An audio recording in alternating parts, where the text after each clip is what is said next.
जय श्री राम। श्री हनुमते नमः। श्री हनुमान चालीसा का प्रस्तुत अर्थ पूज्य संत प्रवर 1008 श्री हरिहरानंद जी महाराज, जिनका आश्रम कई स्थानों में भारत में स्थित है और वह कई दशकों तक, कई सालों तक, कई स्थानों पर अखंड राम नाम संकीर्तन, राम नाम महामंत्र का जाप कराते हैं। प्रथम दोहा।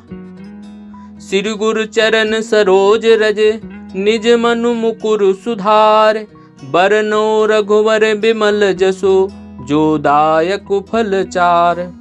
दोहा का सामान्य प्रचलित अर्थ है, श्री गुरु महाराज की चरण कमलों की धूलि से अपने मन रूपी दर्पण को पवित्र करके श्री रघुवर के निर्मल यश का वर्णन करता हूँ, जो चारों फल अर्थात धर्म, अर्थ, काम व मोक्ष देने वाला है। इस दोहे का विशेष अर्थ गूढ़ भाव इस प्रकार है। गंदे शीशे में दृश्य वस्तु अच्छी नहीं दिखती है। अच्छे दृश्य के लिए शीशा को साफ करने की आवश्यकता होती है। उसी प्रकार अपने मन रूपी शीशा को श्री गुरु के चरण कमलों की रज से साफ किया जाना लिखा है। मन रूपी शीशा को साफ करने के लिए रज तो और भी होती हैं, जैसे दान, पुण्य, स्वधर्म पालन इत्यादि अन्यान्य शुभ कार्य, लेकिन जिससे धर्म, अर्थ, काम, मोक्ष चारों पुरुषार्थों की प्राप्ति होती है, उस रघुवर के विमल यश को वर्णन करने के लिए मन को श्री हनुमान जी के समान असामान्य रूप से सामान्य श्री गुरु के ही चरण कमलों की रस से साफ करना जरूरी है, यह लिखा है। वस्तुतः यह दोहा श्री रामचरित मानस के अयोध्या कांड के प्रारंभ में भी इसी प्रकार आता है। उसको ज्यों का त्यों हनुमान चालीसा के प्रारंभ में रखा गया है। वैसे सर्वसाधारण स्थूल दृष्टि से विचार करने पर यह दोहा हनुमान चालीसा के विषय में संगत नहीं हो रहा है, ऐसा मालूम पड़ता है, क्योंकि लिखने जा रहे हनुमान चालीसा और प्रतिज्ञा कर रहे हैं रघुवर के विमल यश का वर्णन करने की। और भी एक बात श्री गणेशाथर्व शीर्ष ओम नमस्ते गणपतये से प्रारंभ होता है। राम रक्षा स्तोत्र चरितम रघुनाथस्यम से प्रारंभ होता है। रुद्राष्टकम नमामि समीशान से प्रारंभ होता है। शिव पंचाक्षर स्तोत्र नागेंद्र हाराय नमः शिवाय से प्रारंभ होता है। वज्रंग बाण निश्चल प्रेम प्रति से शीघ्र करे हनुमान से प्रारंभ होता है। लेकिन हनुमान चालीसा के प्रथम दोहे में हनुमान जी से कोई संपर्क ही नहीं है। यह बड़ी असाधारण विचित्र बात है। दूसरी बात, रामचरित मानस में रघुवर बिमल जसु संगत से हो सकता है, चालीसा में कैसे संगत होगा? विमल यश पर यह भी एक आपत्ति है कि इससे अतिरिक्त यश क्या मल सहित हैं? अनुमान है कि बजरंग बाण के समान हनुमान चालीसा में भी प्रारंभ में तथा अंत में एक एक दोहा तथा बीच में चौपाइयां ऐसी रचना हुई होगी। इस दोहा को बाद में प्रथम स्थान दिया गया होगा। इसको प्रथम स्थान देने में कवि का कुछ खास उद्देश्य मालूम पड़ता है। आखिर इस विचित्र दोहा को हनुमान चालीसा में प्रथम स्थान देने का क्या औचित्य हो सकता है? इस प्रकार से प्रेरित बुद्धि को यह अनुभव होता है कि हनुमान जी जैसे अति विचित्र देवता का स्तोत्र आरंभ से लेकर अंत तक वैचित्र से भरा रहना चाहिए। सद्गुरु भवसागर से मुक्त करते हैं, उनसे अन्य कामना की आशा नहीं की जाती। एक अक्षर दाता गुरु, जिनसे कुछ भी ज्ञान मिल जाता है, वे साधारण गुरु होते हैं। वे मुक्ति नहीं देते हैं, प्रायः कामना पूर्ति भी नहीं करते हैं। लेकिन कवि को धर्म, अर्थ, काम व मोक्ष इन चारों की कामना है। इसलिए न केवल गुरु कहा न सद्गुरु ही कहा, इन दोनों से पृथक श्री गुरु करके संबोधित किया गया है। कहा जाता है कि गुरु गोविंद दोनों खड़े, काके लागों पाए, बलिहारी गुर आपने जिन गोविंद दियो बताए। जब हनुमान जी के ही कहने से भगवान श्री रामचंद्र जी ने तुलसीदास को दर्शन दिया, तब पहली बार तो वे बड़े मोह में पड़े। वे भगवान को पहचान नहीं पाए। हनुमान जी के कहने पर भगवान रामचंद्र जी के दोबारा दर्शन देने पर भी तुलसीदास जी फिर मोह में पड़े थे। लेकिन हनुमान जी ने तोता बनकर चित्रकूट के घाट पर भई संतन की भीड़, तुलसीदास चंदन घिसे तिलक देत रघुबीर कहकर तुलसीदास को प्रयत्न पूर्वक मोह से निकालकर भगवान का दर्शन कराया। ऐसे प्रयत्न पूर्वक ईश्वर अर्थात गोविंद के दर्शन कराने वाले कृपालु श्री हनुमान जी को छोड़कर अन्य कौन होंगे। इससे सिद्ध होता है कि हनुमान जी ही तुलसीदास जी के असली गुरु थे। ऐसे गुरु के चरण कमलों की रज से अपने मन के दर्पण को साफ करने की बात कही है। इस प्रकार साफ किए गए मन से तुलसीदास जी चारों फल देने वाले रघुवर के यश का वर्णन करने जा रहे हैं। दोहा में मुकुर शब्द पड़ता है। इसका अर्थ होता है शीशा, आईना।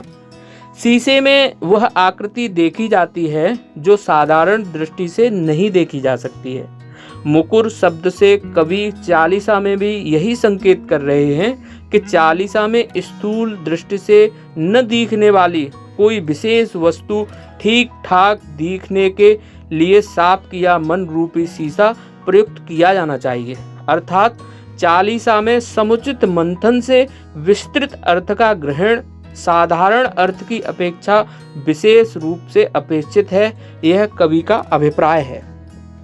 रामचरितमानस में रघुवर शब्द का अर्थ जो भी लगाया गया हो, किंतु हनुमान चालीसा के रघुवर जरूरी नहीं कि रामचरितमानस के ही रघुवर हों।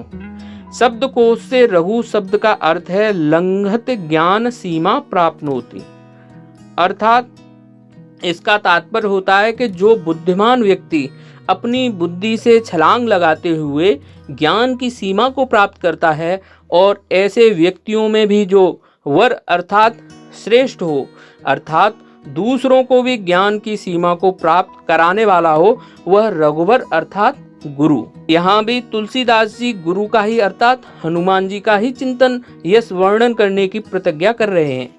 यह यश इसलिए विमल है कि उसके पढ़ने वाले की बुद्धि निर्मल होकर उसको धर्म, अर्थ, काम, मोक्ष की प्राप्ति कराती है। प्रस्तुत दोहे में अभी भी विचित्रता है।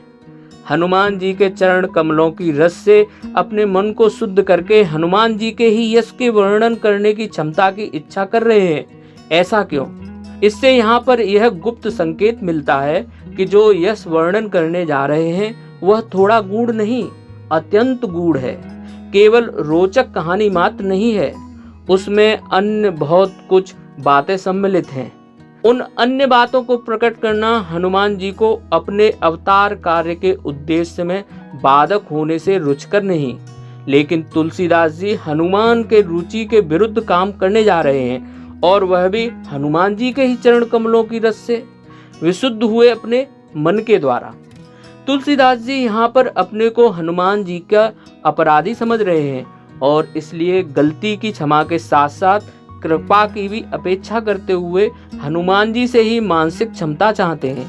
अर्थात संपूर्ण दोहा हनुमान जी के ही गूढ़ अति विमल यश के वर्णन की प्रतिज्ञा करता हुआ अपने स्थान पर समुचित है। रही बात इस दोहे में इतनी विशेषता को प्राप्त अद्भुत गुर हनुमान जी का नाम क्यों नहीं है। तुलसीदास जी चाहते तो इसमें हनुमान जी का नाम अवश्य डालते, लेकिन यदि तुलसीदास जी इसमें हनुमान जी का नाम डालते तो सभी व्यक्ति यह समझ जाते कि हनुमान जी केवल तुलसीदास जी के ही गुरु हैं।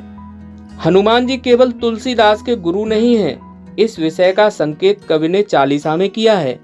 हनुमान जी को केवल तुलसीदास के गुरु मानने से अव्याप्ति दोष होगा, उनकी गरिमा का समुचित प्रतिपादन नहीं होगा और उसी को बचाने के लिए रामचरितमानस के हनुमान जी के नाम से रहित इसी दोहा को ज्यों का त्यों रखा गया है, जिससे सुलझे हुए व्यक्ति बुद्धि पर जोर लगाने को विवश हों तथा इस गुप्त तथ्य तक पहुंचने का प्रवेश द्वार पावें और इसी गुप्त गुरुता की तरफ संकेत करते हुए चालीसा के अंत में भी हम सभी के लिए भी कृपा करहो गुरुदेव की नाई कहा गया है, क्योंकि हनुमान जी तो तुलसीदास जी पर गुरुदेव की नाई पहले ही कृपा कर चुके थे।